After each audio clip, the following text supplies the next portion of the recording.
here at Carol Baker Visage in Plasterlanes Mall in Ottawa, Ontario, Canada. And I'm here with Jess today because we're going to be microblading her eyebrows. Are you excited? Very excited. Yes. Can we look at these things for a moment? Really? Just do it. Just do We're doing it. that right now? You see those brows? See those babies? Transforming and waterproofing her brows. So I see this fancy list of questions in front of you. What locations do you work at? So here in Ottawa, I work at 3 locations. So I'm at mostly the Saint Laurent location, so Saint Laurent Mall, which is like central. I work at the Rideau location, so Reader Center, and then on Saturdays, I'm here at Place Orleans. So I'm at the Rideau location, Saint Laurent Mall, and Place Orleans Mall. I don't work out at Bayshore though, unfortunately. Ottawa, Ontario, I am here for audio. Who can really do microblading? Basically anyone can do microblading. The only time there's any sort of health risks involved is if you're going through chemotherapy, if you're about like 3 months post chemo, just because your immune system at that point is a little bit too compromised. Most people are a little bit lighter skin. I can't unfortunately do darker skin myself because I don't have any ink that contrasts their skin, so I'm talking like a really dark ebony. This is one of the first myths with microblading. So people with drier skin, the color actually lasts longer because what happens is you're not secreting as much natural oil, so you're not purging out as much pigment. So people with drier skin are actually better candidates for microblading long term. I mean, initially because their skin is drier, they're going to hold onto the ink the first couple of days as opposed to someone who's a little bit more oilier. So your brows are going to be a little bit bolder the first couple of days as opposed to an oilier skinned individual. But it's going to last you longer because you're not secreting a natural oil that's going to purge out the pigment. So drier skins are better candidates for microblading. If you have oily skin, this is where it gets tricky. Oily skin is amazing for microblading initially because it looks really crisp, really clean. The brows heal very beautifully. But for long-term results, people with oily skin, microblading won't last as long. So you're looking at more of like a 12-16 month ratio as opposed to like 24 months and onward. So it depends on like if you can afford it or like what you're looking for. But oilier skinned individuals, not the best option because you can even purge out a tattoo within a couple of years. Like the ink will purge from the skin. So it's kind of like you have to weigh your odds if you really want to invest the time and money. So this is another myth I come across this often. People always being like, "Is it painful? Is it painful?" I mean, it's not a painless procedure. It's less painful than tweezing, threading, waxing.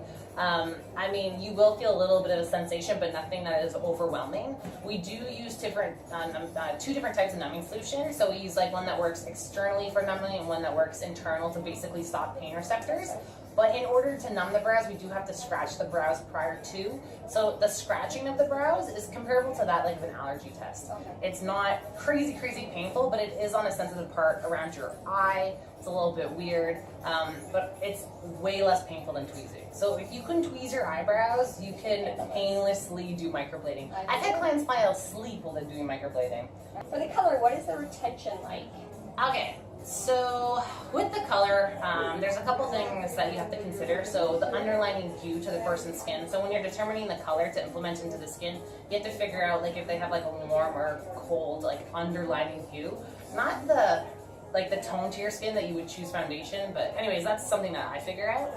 And you basically want to match it up to the color of the natural hair because you don't want to come in with a blonde and put on like a dark brown because you're going to see contrast between your blonde hairs and then like the dark microblading. Clients actually have grays and they're like, "Will microblading cover the grays?"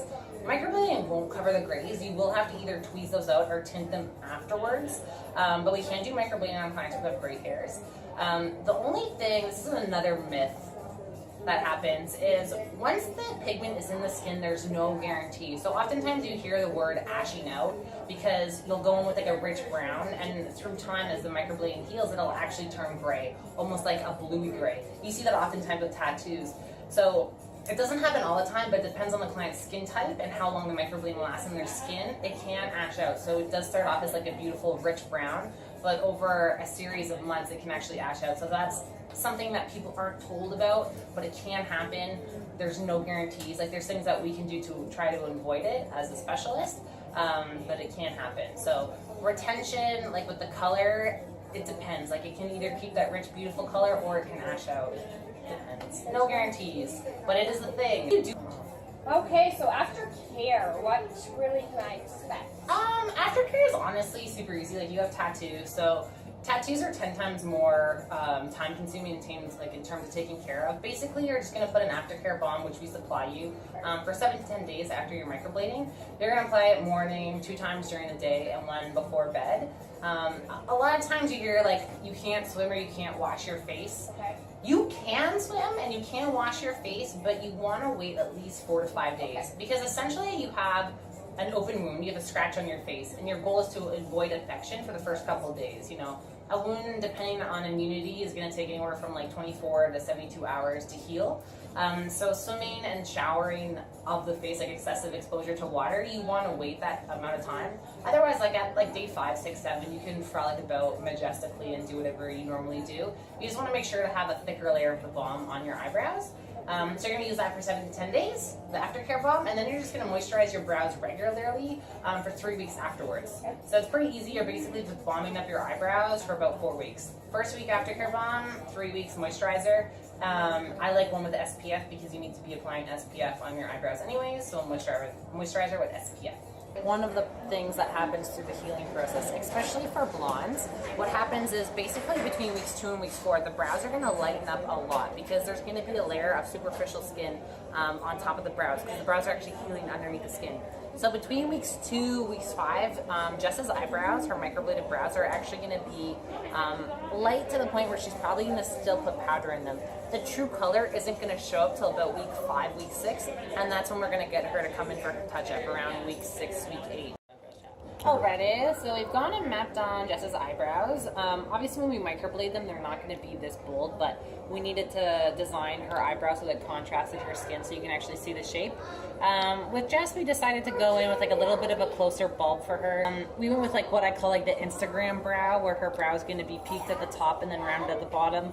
A little bit of a longer tail, but it definitely gives a lift to the whole eyebrow. We did go in ahead and remove where her tail used to be down here, so she's going to have to be plucking or waxing that off on her own. But you can see her brow hair here. We're going to basically microblade. We're going to do straight bulbs. And yeah, stay tuned. It should look amazing. So we finished off Jess's brows. She's been totally transformed.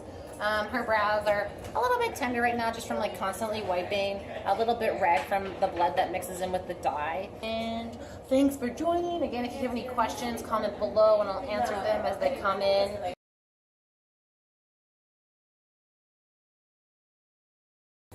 I'm not talking like a 3 p.m. sheen, like I'm talking by the time you wake up in the morning and you're like oily and you got a blot and you always take pictures and you're super shiny and you're like the oily chick. Onwards, like anything early on in the day, not the best. Like you have oily skin, microblading, go purge. Alright. People travel. Like me. So yeah. Yeah, do you see those? We're gonna be... Alright, so... And then I've done people, they're like, really? That's it? I'm like, yeah man. That's as bad as it gets. And then it's just a walk park. I think I can do it. All I know is here, you don't feel anything. Yes, I've done some touch-ups on those. Be aware of that, people. It's a thing. Is it safe? Dun dun dun. She has this lovely headband on right now.